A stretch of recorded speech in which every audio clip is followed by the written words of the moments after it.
Christmas Eve used to be my favorite time of year. The warmth of the fireplace, the glow of lights, and the quiet magic of a snowy night. But in 2017, everything changed. Now every Christmas Eve I feel a sense of dread I just can't shake.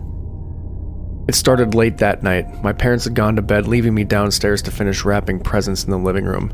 The only sounds were the faint crackle of the fire and the wind brushing against the windows. I was almost done when I heard it, a soft knock at the door.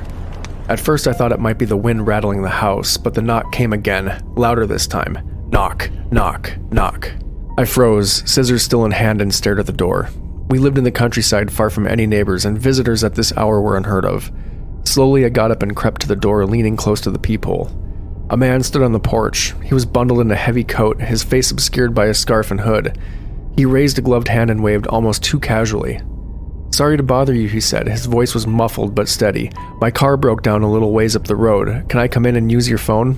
His words didn't sit right with me. He didn't sound panicked or cold, just off. I didn't open the door. "I can call someone for you," I said, trying to sound calm.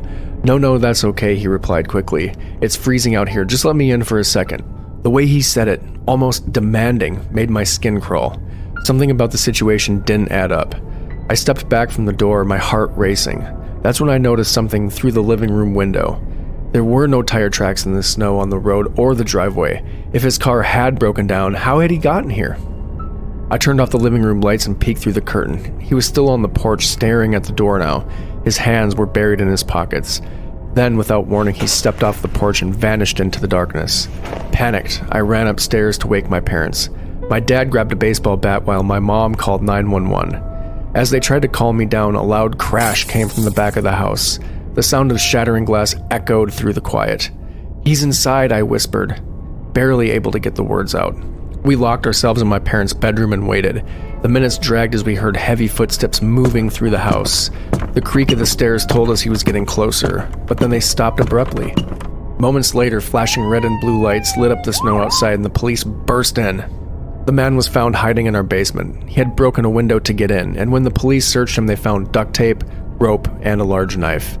It turned out that several homes in the area had reported similar incidents that night. A man knocking on doors, asking for help, and forcing his way in when people refused. At first I felt relief. They'd caught him. We were safe. But that feeling didn't last. A few weeks later we got a call from the police. The man, whose name I still don't know, was released. I don't know the full details, only that there wasn't enough evidence to hold him on serious charges. He had a criminal record, they said, but his lawyers argued there was no proof of intent to harm us. He walked free. Since then I've learned to live with the knowledge that he's out there, somewhere. Every Christmas Eve I check the locks over and over, but it's never enough to feel safe. I still hear his knock in my dreams, soft and deliberate. Knock, knock, knock. And I wonder if one day he'll come back to finish what he started.